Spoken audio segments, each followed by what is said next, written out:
దేవుడు అబ్రహామును పరిశోధించాడు. ఎందుకు పరిశోధించాడు అంటే, అబ్రహాము యొక్క భక్తి, విధేయత, విశ్వాసాన్ని పరీక్షించాడు. దేవుడు మనల్ని అనేక విధాలుగా పరీక్షిస్తుంటాడు, పరిశోధిస్తూ ఉంటాడు. నీ భక్తి ఎలా ఉన్నది, నీ విశ్వాసం ఎలా ఉంది, నీ విధేయత ఎలా ఉంది అని పరీక్షిస్తూ ఉంటాడు. ఆ పరీక్షలో మనము ఖచ్చితంగా నెగ్గాల్సిందే.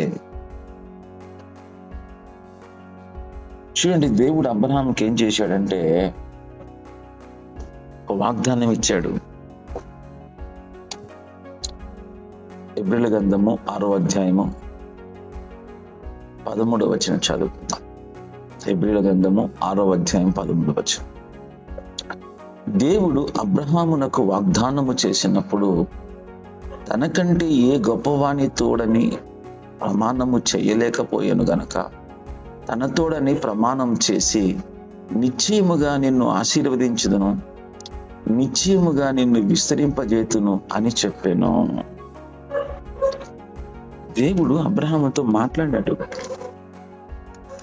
మాట్లాడి నేను నిశ్చయంగా ఆశీర్వదిస్తా, నీ సంతానాన్ని విస్తరింపచేస్తా అన్నాడు. ఆశీర్వాదము అంటే నిన్ను ఆశీర్వదిస్తా, ఏమన్నాడు? నిన్ను ఆశీర్వదిస్తా, తర్వాత నిన్ను విస్తరింపచేస్తా. చూడండి ఏమన్నాడు, నిశ్చయముగా, అది కూడా నిన్ను విస్తరింపచేస్తా అని చెప్పాడు దేవుడు అబ్రహాముతో. అయితే ఇక్కడ మనం కొన్ని విషయాలు జ్ఞాపకం చేసుకోవాలి. ఎందుకంటే అబ్రహాము యొక్క జీవిత విధానం మనం తెలుసుకోవాలి.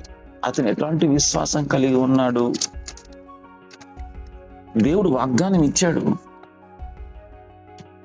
మనందరం వాగ్దానాలు తీసుకుంటాం జనవరి 1 కానీ ఎలా పొందుకున్నాం? అబ్రహాం ఎలా పొందుకున్నాడు చూద్దాం. ఎలా పొందుకున్నాడంటే, అబ్రహాం ఎలా వాగ్దానం పొందుకున్నాడు, ఏ విధంగా అబ్రహాము వాగ్దానాన్ని స్వతంత్రించుకున్నాడు అంటే చూద్దాం. ఈరోజు మనం కూడా అలాగే వాగ్దానాన్ని పొందుకోవాలి. దేవుడు మాట్లాడాడు అబ్రహాముతో, మనతో కూడా మాట్లాడతాడు దేవుడు. చూడండి, ఇక్కడ దేవుని వాగ్దానం ఎంత గ్యారంటీ ఇస్తుందో చూడండి. దేవుని వాగ్దానంలో ఒక నిశ్చయత ఉంది, ఒక గ్యారంటీ ఉంది.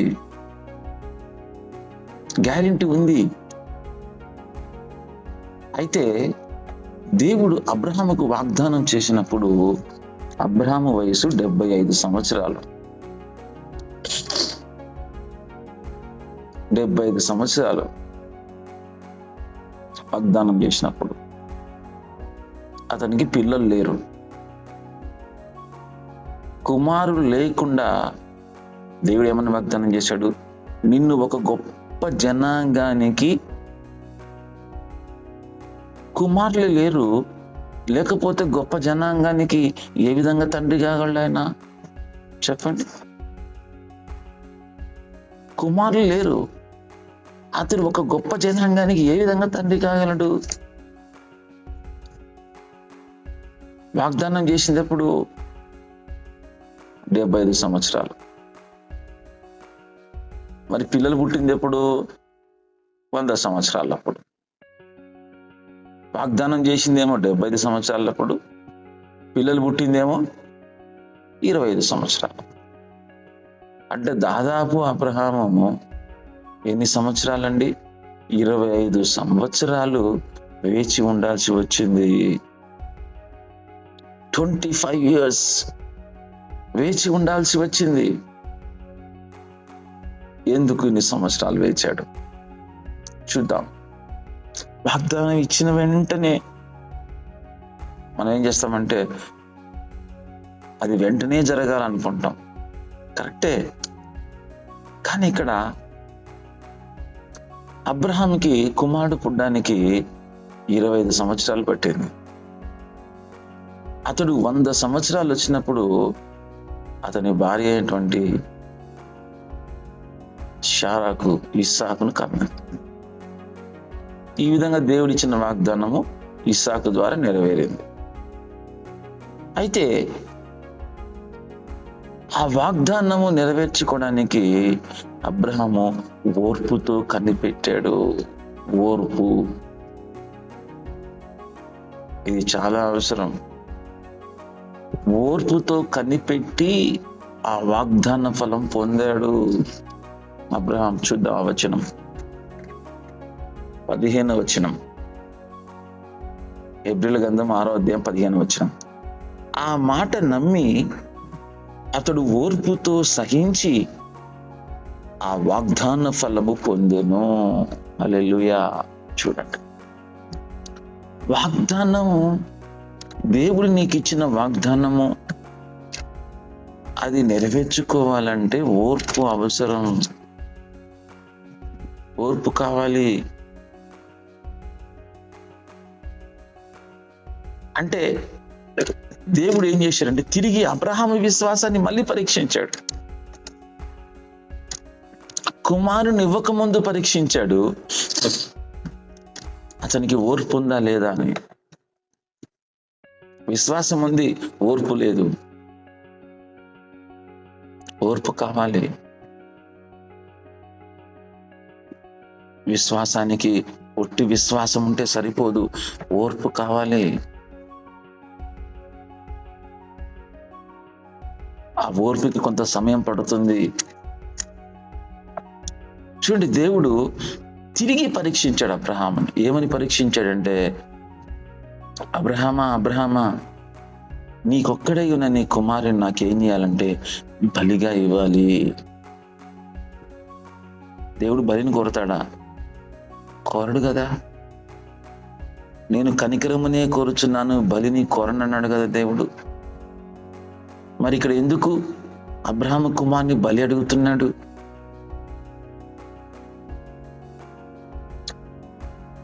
చూద్దాం. అంటే సుదీర్ఘకాలము తాను కనిపెట్టినటువంటి కుమారుణ్ణి అబ్రహాం వధించాలి. ఏదైతే ఎదురు చూశాడో, ఏదైతే పొందుకోవాలనుకున్నాడో, ఏదైతే అబ్రహాంకు దేవుడు ఇస్తానన్నాడో దాన్నే వధించమన్నాడు దేవుడు.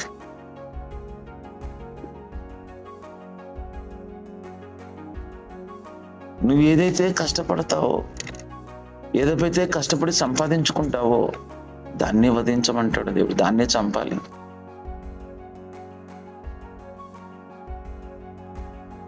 చూడండి, జక్కయ్య ధనవంతుడు.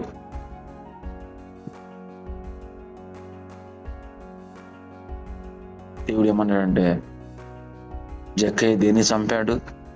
డబ్బు మీద ఆశని చంపేశాడు. చంపాలి, వధించాలి. విశ్వాసములో నువ్వు ఎదగాలి అంటే వధించుట.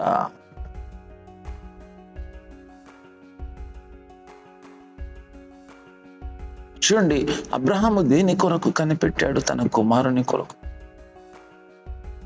లేక లేక కనిగిన కుమారుణ్ణి వధించాలి. కుమారుని వధించమనలేదు దేవుడు, కుమారుని మీద ప్రేమను.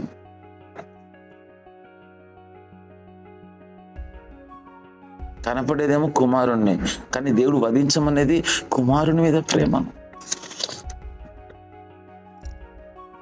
ఇప్పుడు విశ్వాసం బయటకు వస్తుంది, ఇప్పుడు విధేయత బయటకు వస్తుంది. దేవుడు పరీక్షలు పెడతాడు. చూడండి, జక్కయ్య ఏమన్నాడు? నా ఆస్తిలో సగం పేదలకు ఇస్తున్నాను. దేన్ని వధించారండి జక్కయ్య? డబ్బు మీద ఆశను, ప్రేమను. తర్వాత మళ్ళీ దేన్ని వధించాడు? అన్యాయముగా ఎవని వద్ద తీసుకుని ఉంటే వారికి 4 ఇస్తాను. దేన్ని వధించాడు? అన్యాయాన్ని.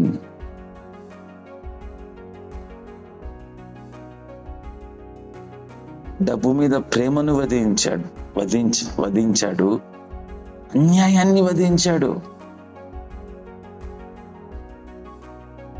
విశ్వాసం కావాలి. ఇక్కడ దేవుడు ఎప్పుడైతే చెప్పాడో, అబ్రహాము దేవుని మాటకు లోబడి కుమారుని బలికి అన్ని సిద్ధం చేశాడు. దేవుని మాటకు లోబడమే విధేయత. విశ్వాసం ఉన్నది, విధేయత చూస్తాడు దేవుడు నీకు. విశ్వాసం ఒక్కటి ఉంటే సరిపోదు, విధేయత కావాలి. నీ విధేయత ఏది? ఈ రోజుల్లో లేనిది విధేయతే.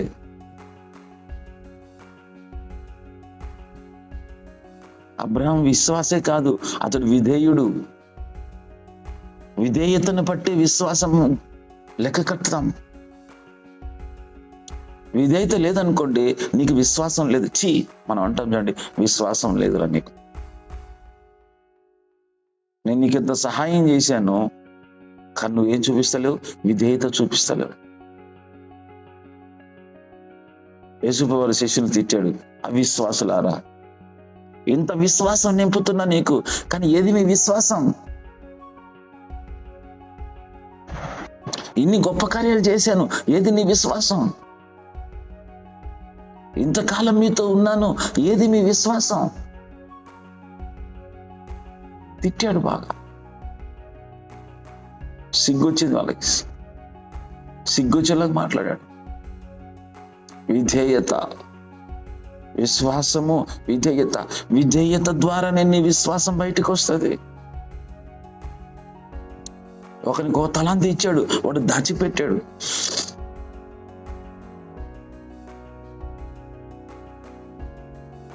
చూసేవాడు, ఒరే దీన్ని వాడురా అంటే వాడు దాచిపెట్టాడు. దీన్ని వాడుకోరా అంటే వాడు వాడుకోలేదు. అందుకే దేవుడు అంటే, వాని చెడ్డ దాసుడా, నీకు విధేయత లేదురా, వీని తీసుకుపోయి కట్టిక చీకట్లో వేయడరా, మనకిచ్చిన తలాంతు కూడా తీసిపడి. విధేయత. బైబిల్ ఏం నేర్పుతుందంటే విధేయత నేర్పుతుంది. విశ్వాసము, విధేయత. చివరి వరకు పరీక్షించాడు అబ్రహాముని.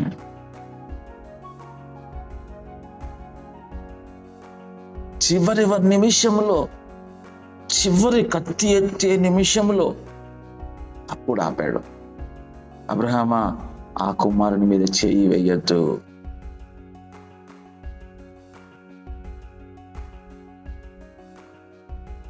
ఇప్పుడు దేవుడిచ్చినటువంటి ఆ వాగ్దానము తిరిగి ఇస్తున్నాడు అబ్రహాంకి.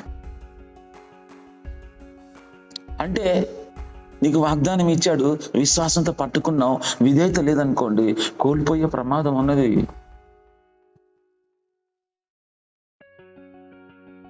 చాలా మంది వాగ్దానాలు ఎందుకు నెరవేరవు? విశ్వాసంతో తీసుకున్నావు వాగ్దానం, కానీ విధేయత చూపలేదు కదా. పరీక్షిస్తాడు దేవుడు. ఆ వాగ్దానం నీకు నెరవేర్చే ముందు ఒక పరీక్ష పెడతాడు. ఇది చెప్పరు ఎవరు మనకు.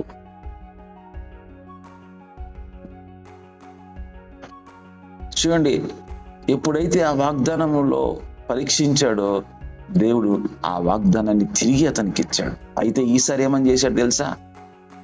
తన తోడని ప్రమాణం చేశాడు. ఇంతకుముందు వాగ్దానమే ఇచ్చాడు, ఇప్పుడు ప్రమాణం. విధేయత కలిగిన వానికి దేవుడు ప్రమాణం చేస్తాడు. ఈసారి ఆయన తన తోడని ప్రమాణం చేసి, నిశ్చయముగా నేను నిన్ను ఆశీర్వదిస్తా, నిశ్చయముగా నిన్ను విస్తరింపజేస్తా అని దేవుడు ప్రమాణము అన్నాడు. వాగ్దానం ఇవ్వడం వేరు, ప్రమాణము చేయడము వేరు.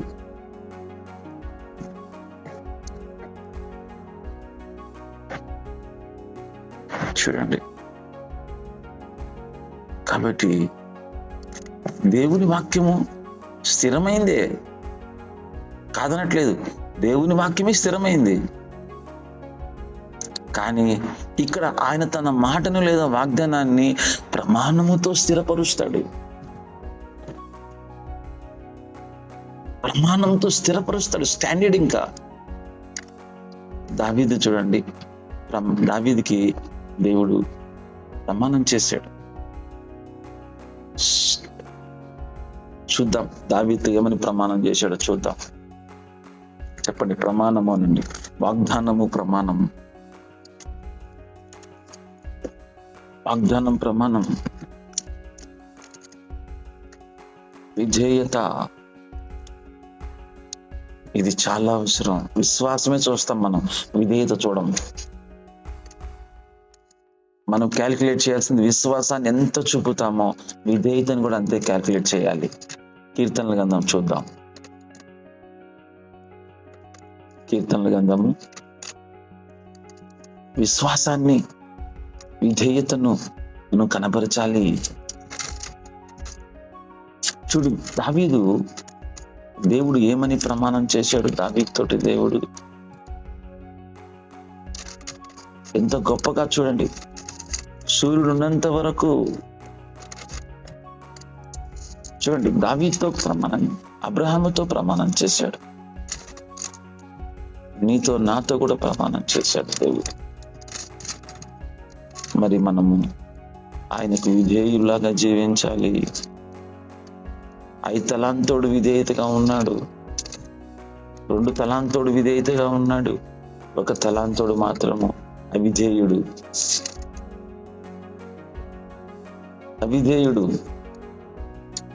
కీర్తనల గ్రంథము 89వ దావీదు కీర్తన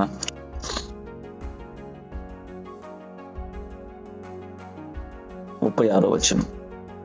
89వ దావీదు కీర్తన 36వ వచనం. చంద్రుడు ఉన్న ఈ 35 34 చదువుకుందాం. నా నిబంధన నేను రద్దుపరచను, నా పెదవుల గుండా బయలు వెళ్ళిన మాట మార్చను. అతని సంతానము శాశ్వతగా ఉండుననియు, అతని సింహాసనము సూర్యుడునంత కాలము నా సన్నిధిని ఉండదనియు, చంద్రుడునంత కాలము అది నిలిచిననియు, మింట నుండి సాక్షి నమ్మకంగా ఉన్నట్టు అది స్థిరపరచబడిననియు, నా పరిశుద్ధ తోడని నేను ప్రమాణము చేసి తిని, దావీదుతో నేను అబద్ధమాడను. చూశారా? ప్రమాణం చేశాడు, పరిశుద్ధతోడని ప్రమాణం చేశాడు. విధేయత ఈ రోజుల్లో చూస్తే దేవుడు చేసిన మేళ్లకు తగినట్టుగా మనం నడుచుకోవడం లేదు.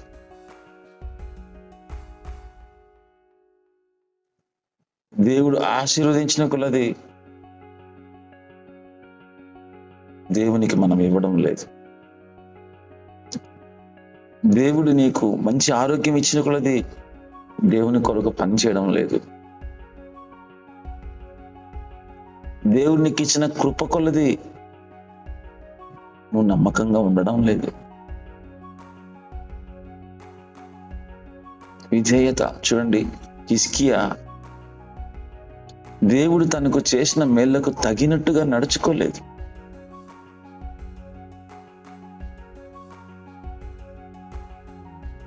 చూడండి, తర్వాత పశ్చాత్తాపడ్డాడు.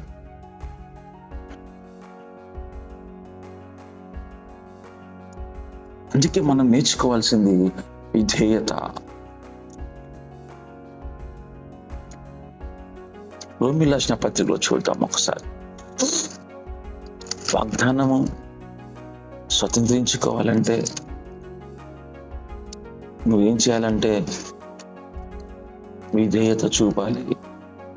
ఆ విధేయతలోనే నీ విశ్వాసం అనేది బయటకు వస్తుంది, తద్వారా నీ ఓర్పు బయటకు వస్తుంది. చూడండి, షడ్రక్ మెషక్ అబేద్నెగోలు ఎవరికి విధేయత చూపారు? ఆయన మమ్మల్ని రక్షించినను రక్షించకపోయినను మేము వాటికి సాగిలపడము.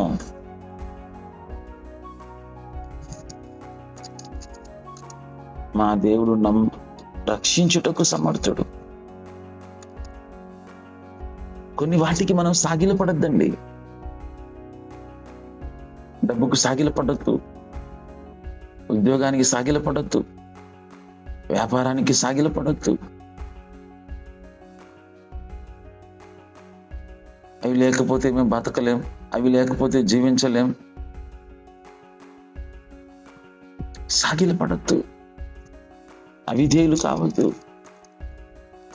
దేవునికి విధేయులుగా ఎల్లప్పుడూ మనము నిలిచి ఉండాలి. అందుకే దేవుని వాక్యం సెలవిస్తుంది, అవిధేయుల మీదకి దేవుని ఉగ్రత అనేది వస్తుంది. ఇప్పుడు చూడండి, ఆ ఒక్క తలాంతు మీదకి దేవుని ఉగ్రత వచ్చింది.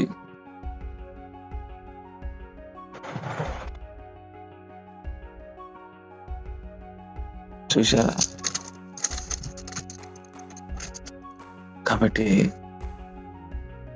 మనం ఒకటి జాగ్రత్తగా జ్ఞాపకం చేసుకోవాలి. ప్రభు అయిన యేసుక్రీస్తునందు ఎంత విశ్వాసం ఉంచుతామో అంతే ఆయన మీద విధేయత కూడా చూపాలి.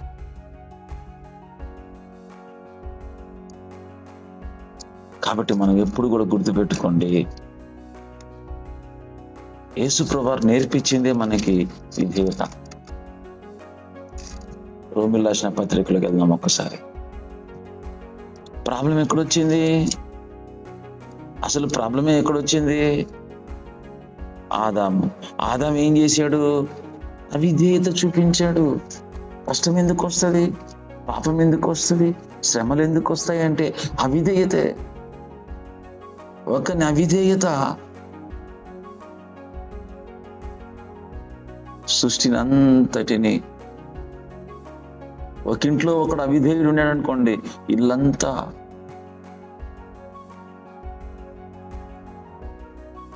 చూడండి, రోమీయులకు రాసిన పత్రిక 5వ అధ్యాయం 19వ వచనం. ఏలయనగా ఒక మనిషిని అవిధేయత వలన అనేకులు పాపులుగా ఎలాగూ చేయబడ్డారో. అవిధేయత పాపం. అవిధేయత అనేది పాపం. ఒకని అవిధేయత అనేకులు పాపులుగా చేయబడ్డారో, అలాగే ఒకని విధేయత అనేకులు నీతిమంతులుగా చేయబడిన. అంటే విధేయత ద్వారానే నువ్వు నీతిమంతుడవు. అబ్రహాం ఎలా నీతిమంతుడయ్యాడు? అబ్రహాము దేవుని నమ్మాడు, అది అతనికి నీతిగా ఎంచబడింది. అది నీతిగా ఎంచబడింది. ఒకని విధేయత వల్ల మనము నీతిమంతులయ్యాము. ఇప్పుడు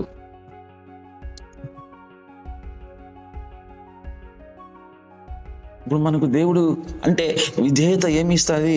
నీతిని ఇస్తుంది. జాగ్రత్తగా ఈ వాక్యం మనం వినాలి. ఒకని అవిధేయత, ఒకని విధేయత. ఏది జ్ఞాపకం చేసుకోవాలి మనం? ఒక మనిషిని యొక్క disobedience, obedience. Obedience very important. ఈరోజు దాని గురించి ఒక 2 మాటలు తెలుసుకుందాం.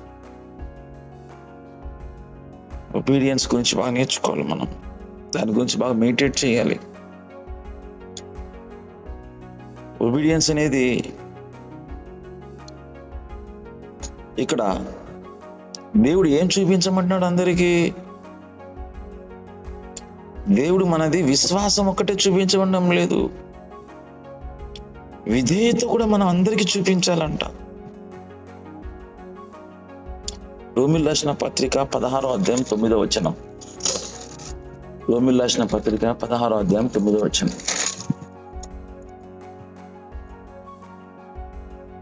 రోమీయులకు రాసిన పత్రిక 16వ అధ్యాయం 19వ వచనం. 19. మీ విధేయత అందరికీ ప్రచురమైనది కనుక మిమ్మల్ని గూర్చి సంతోషించుచున్నాను.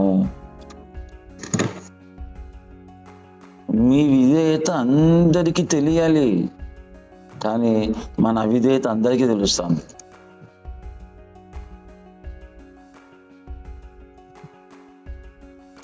నేను ఎలాంటి వాడిని, విధేయున్నా అవిధేయున్నా అందరికి తెలిసిపోతుంది. నువ్వు ఎలాంటి వాడివి, నీ భక్తి ఎలాంటిది, నీ విశ్వాసం ఎలాంటిది, నీ ప్రార్థన జీవితం ఎలాంటిది, నువ్వు దేవునికి లోబడేవాడివేనా, దేవుని కృతజ్ఞత కలిగి వాడివేనా, దేవునికి నమ్మకమైన వాడివేనా?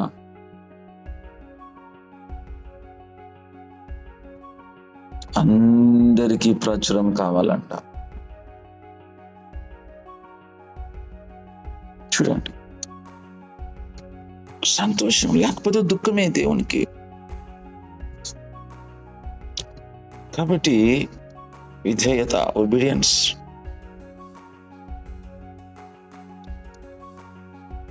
కాబట్టి మనము 2 కొరింథీ రాసిన పత్రిక 7వ అధ్యాయం 15వ వచనం. 2 కొరింథీ రాసిన పత్రిక 7వ అధ్యాయం 15వ వచనం.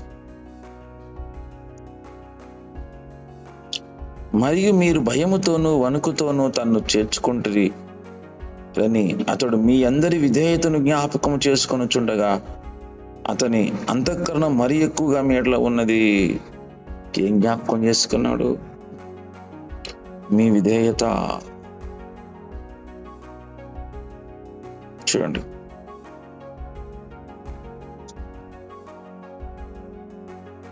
ఎలాంటి విధేయత చూపాలి? సంపూర్ణమైన విధేయత చూపాలా. సౌల్లాగా కొంచెం విన్నాడు, కొంచెం వినలేదు. దేవుడు చెప్పిన మాట కొంచెం విన్నాడు, కొంచెం వినలేదు. దేవుడు చెప్పిన మాటని పూర్తిగా వినడమే సంపూర్ణ విధేయత. అబ్రహాము సంపూర్ణంగా దేవుడు చెప్పింది చెప్పినట్టు చేశాడు, చెప్పింది చెప్పినట్టు చేశాడు.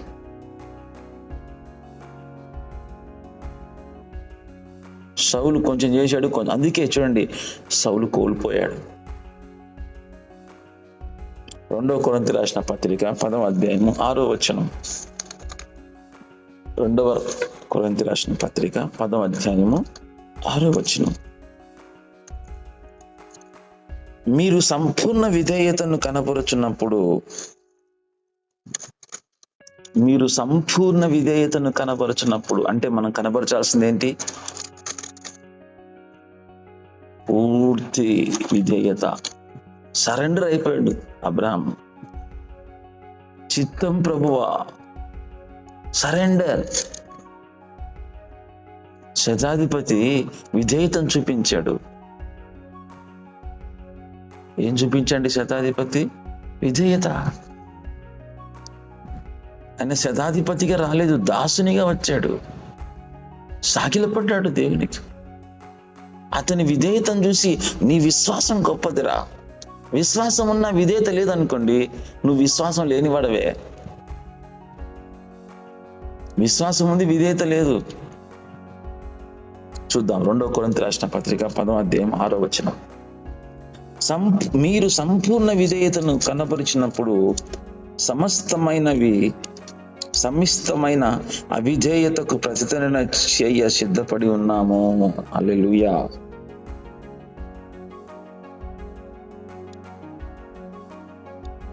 యేసుప్రభువు మనకు నేర్పిందే విధేయత. తండ్రికి సంపూర్ణంగా లోపడ్డాడు. ఇక్కడ మనం నేర్చుకోవాల్సింది 2 కొరింథీ రాసిన పత్రిక 10వ అధ్యాయం 6వ వచనం చదువుకుందాం ఒకసారి. మీరు సంపూర్ణ విధేయత కనబరిచినప్పుడు ఏమైతే తెలుసా? సమస్తమైన అవిధేయత అంటే మనలో ఉండే అవిధేయత అంతా ఏమవుతుందంటే ప్రతిదండన చేయ సిద్ధపడి ఉన్నాము. అంటే దానికి ఏం చేయాలి? అవిధేయతను ప్రతిదండన చేయాలా, దండించాలా, శిక్షించాలా, దాన్ని చంపేసేయాలి. ప్రతిదండన అంటే దేని ప్రతిదండన చేయాలి? అవిధేయతకు. మనలో ఎంత అవిధేయత ఉన్నది, దాన్ని ఎలా చంపాలి? సంపూర్ణ విధేయత ద్వారా దాన్ని చంపాలి. అబ్రహాము కుమారుని చంపడం ద్వారా, ప్రేమను చంపడం ద్వారా, కుమారుని మీద ఉండేటువంటి ప్రేమను చంపడం ద్వారా ఆయన దేవుని మీద ప్రేమను చూపించాడు, అలాగే భక్తిని చూపించాడు, భయాన్ని చూపించాడు, విధేయతను చూపించాడు.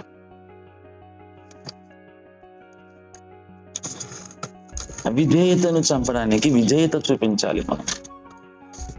అవిధేయతను చంపితేనే విధేయత బయటకు వస్తుంది.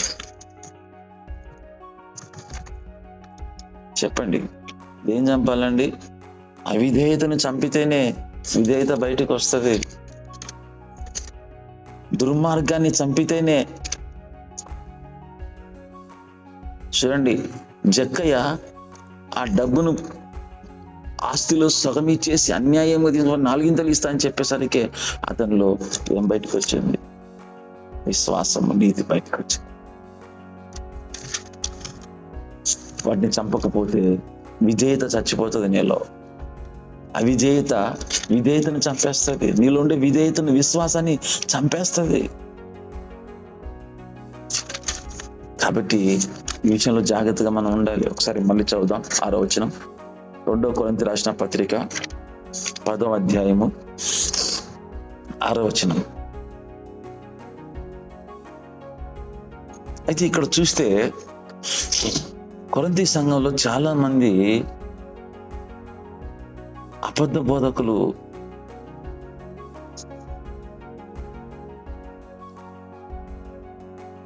నిరాకరిస్తున్నారని పౌలు నిరీక్షించి నమ్ముతున్నాడు.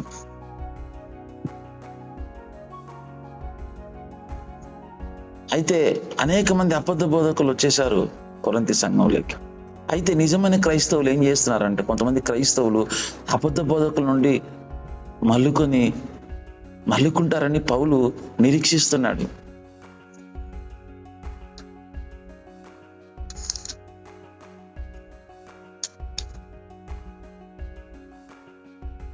చూడండి, కొరింథీ సంఘం ఎంత ప్రమాదంలో ఉంది చూడండి. అబద్ధ బోధకులు వచ్చేసారు కొరింథీ సంఘంలో.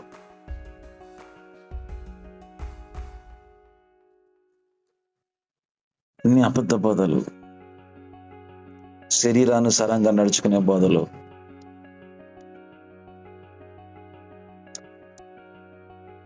ఆత్మానుసారమైన బోధలు ఉండవు.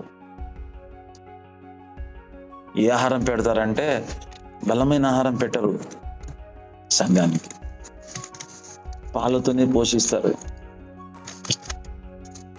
పాలతో పోషించడం, సంఘాన్ని దేంతో పోషించాలంటే సంఘానికి బలమైన ఆహారం ఇవ్వాలి. బలమైనటువంటి ఆహారము. హెబ్రీ సంఘంలో నేను మిమ్మల్ని పాలతోనే పోషించాను అంటాడు. ఎందుకు? వారు పసిపిల్లలే, ఆత్మ సంబంధంగా ఇంకా పసిపిల్లలుగానే ఉన్నారు. వాళ్ళు ఎదగలేదు. పసిపిల్లలు. కొరింథీ సంఘం పసిపిల్లల సంఘం. వాళ్ళతోనే పోషిస్తూ వచ్చాడు. వాళ్ళకు మంచి చెడు వివరించేటువంటి జ్ఞానం లేదు, జ్ఞానేంద్రియాలు రాలే. ఇంకా బలమైన ఆహారం చూడండి. దేవుని వాక్యము ఆహారమే. నీ వాక్యమే నాకు ఆహారం. మరి ఇందులో 2 రకాల ఆహారాలు ఉన్నాయి. ఒకటి పాలతో కూడిన ఆహారము, రెండోది బలమైన ఆహారం. అది దేవుని వాక్యంలో పాలతో కూడిన ఆహారం, బలమైన ఆహారం. పాలతో కూడిన ఆహారం ఎవరికి పెట్టాలంటే నూతన విశ్వాసులకు పెట్టాలి. అప్పుడప్పుడు దేవుని నమ్ముకునేటువంటి వారు ఆత్మ సంబంధంగా ఇంకా శిశువులుగానే ఉంటారు. వాళ్ళు దేవుని వాక్యంలో మూల సత్యాలు నేర్చుకోలేదు, దేవుని వాక్యం లోతైన నేర్చుకోలేదు, దేవుని కొరకు జీవించడం లేదు, దేవుని కొరకు త్యాగం లేదు, దేవుని కొరకు సమర్పణ లేదు, దేవుని కొరకు వాళ్ళు ఏమి చేస్తలేరు. ఎందుకంటే వాళ్ళు ఎదగలేదు. ఒక రకంగా చెప్పాలంటే హెబ్రీలు పాలతోనే బతుకుతున్నారు. మొదట వాళ్ళ విశ్వాసం కొంచెమే ఉంటది, ఎదగడం మానేశారు, ఇంకా ఎదగట్లేదు. పసిపాపల్లాగానే ఇంకా పాలు తాగుతూనే ఉన్నారు. ఎందుకంటే ఈజీ, పాలు ఈజీ. చూడండి, ఏ ఆహారం పెట్టాలి సంఘానికి?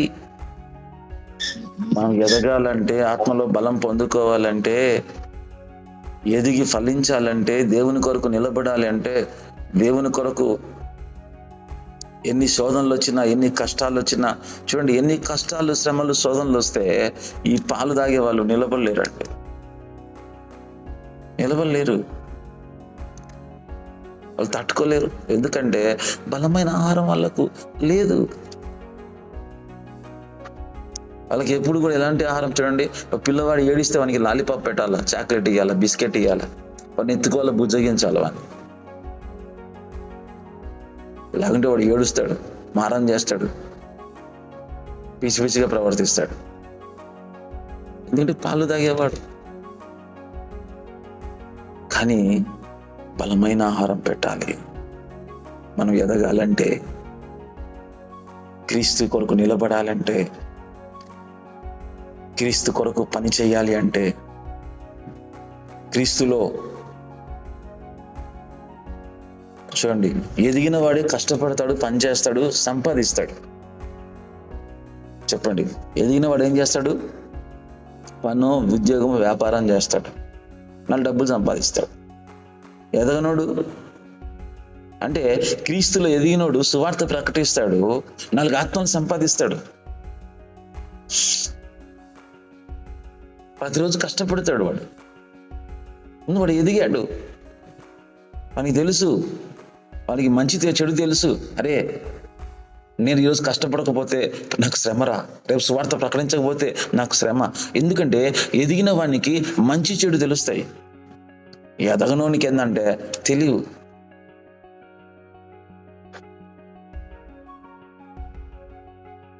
ఎదగాలి అంటే బలమైన ఆహారం పెట్టాలి. ఒక పిల్లవాడు ఎదగాలి అంటే బలమైన ఆహారం ఇవ్వాలి. బలమైన ఆహారం ఇవ్వనంత వరకు వాడు ఎదగడు. ఎంతకాలం? సంవత్సరమైంది, 2 సంవత్సరాలైంది, 3 సంవత్సరాలు, 10 సంవత్సరాలు అయిపోయినాయి. క్రీస్తు కొరకు సువార్త ప్రకటిస్తున్నావా? ఎన్ని ఆత్మలు సంపాదించావు? క్రీస్తు కొరకు నువ్వేం చేశావు? నేనేం చేస్తానంటే ఆయన నాకు చెయ్యాలని అంటే వీనికి పాలాహారం పెట్టాలి. వీడు పాలతోనే ఉన్నాడు. ఎందుకంటే చిన్నపిల్లవాడు వాడు ఏం చేయలేడు, వానికే చెయ్యాలి మనం. కాబట్టి మనము బలమైన ఆహారము తినాలి. బలమైన ఆహారం తింటేనే మనం ఏమవుతామంటే విశ్వాసంలో ఎదుగుతాం. అందుకే దేవుడు చూడండి, అబ్రహాంకి ఓ పరీక్ష పెట్టాడు. ఆ పరీక్షలో అబ్రహాము చూడండి, అందుకే విశ్వాసంలో ఆయన ఏమయ్యాడు? విశ్వాసులకు తండ్రి. చెప్పండి, మనము విధేయత నేర్చుకోవాలి. శ్రమల్లో మనం నిలబడాలంటే బలమైన ఆహారం తీసుకోవాలి. శ్రమలను జయించేవాడే బలమైన ఆహారం తీసుకునేవాడే. చూడండి, యుద్ధం ఎవరు చేస్తాడు? బలమైన ఆహారం తీసుకున్నాడు యుద్ధం చేయగలుగుతాడు. యుద్ధం చేసి వాడు పోరాటం ఎవరు చేస్తాడు? బలమైన ఆహారం తీసుకుంటే పోరాటం చేయగలడు. బలమైన ఆహారం తీసుకుంటే శక్తి వస్తుంది. బలమైన ఆహారం తీసుకున్నాడు శక్తివంతుడు అవుతాడు. అబ్రహాము విశ్వాసమందు బలహీనుడు. చూడండి, ముగించేస్తున్నాను. రోమీయులకు రాసిన పత్రిక 4వ అధ్యాయము. బలమైన ఆహారం తీసుకున్నవాడు విశ్వాసములో బలవంతుడు అవుతాడు. చూద్దాం, రోమీయులకు రాసిన పత్రిక 4వ అధ్యాయము. అబ్రహాం బలవంతుడా బలహీనుడా? 4వ అధ్యాయము 18వ వచనం. నీ సంతానము ఇలాగ ఉండునని చెప్పిన దాన్ని బట్టి తాను అనేక జనులకు తండ్రిగా ఉన్నట్లు నిరీక్షణకు ఆధారం లేనప్పుడు అతడు నిరీక్షణ కలిగి నమ్మాను. మరియు అతడు విశ్వాసమందు బలహీనుడు కాక రమారమి 100 ఏళ్ల వయసు గలవాడై ఉండి అప్పటికీ తన శరీరం ముతలేనట్టు, సారా గర్భం ముతలేనట్టు ఆలోచించను గాని అవిశ్వాసం వలన దేవుని వాగ్దానం సందేహించక దేవుని మహిమపరిచి దేవుని వాగ్దానము చేసిన దానికి సమర్థుని రూఢిగా విశ్వసించి విశ్వాసము వలన బలము పొందెను. బలమైన ఆహారం తీసుకున్నాడు, విశ్వాసంలో బలం వచ్చేసింది. హల్లెలూయా, వాగ్దాన ఫలం పొందుకున్నాడు. కాబట్టి మనం బలమైన ఆహారం రోజు తీసుకోవాలి, విశ్వాసంలో బలపడాలి.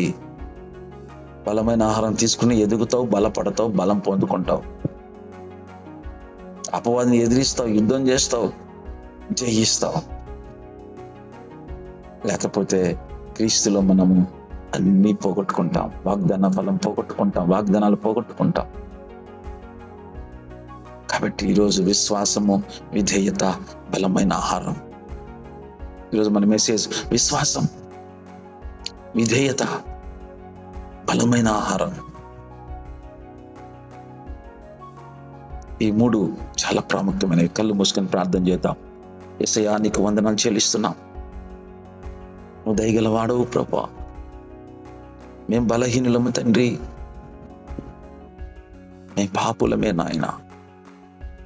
కానీ మాకు కావాలి బలమైన ఆహారం, కావాలి విశ్వాసం అందు బలపడాలి, అవిధేయతను చంపాలి, అవిశ్వాసమును చంపాలి, పాపాన్ని చంపాలి. అంత బలం మాకివయ్యా. శారమ్మ విశ్వాసం ద్వారా అయా కనుటకు శక్తి బలము పొందింది అయ్యా తండ్రి. కనే శక్తి లేకపోయినా కనుటకు శక్తి పొందింది నాయన విశ్వాసము ద్వారా. మాకును ప్రభు బలమైన ఆహారముతో మమ్మల్ని పోషించండి, నడిపించండి. మేము బలవంతులగుటకు నీ ఆహారమై మమ్మల్ని బలపరుస్తుంది నాయన. కృప చూపమని మేమందరము క్రీస్తునందు బలవంతులై ఉండిదని నీ వాక్యం సెలవిస్తుంది నాయన. బలవంతులై ఉండండి, మేము బలవంతులై ఉండటకు సహాయం చేయమని, కృప చూపమని యేసు పరిశుద్ధ నామములో ప్రార్థన చేస్తున్నాము తండ్రి. ఆమేన్. ప్రైజ్ లార్డ్ అండి. అందరికీ వందనాలు. Praise lord.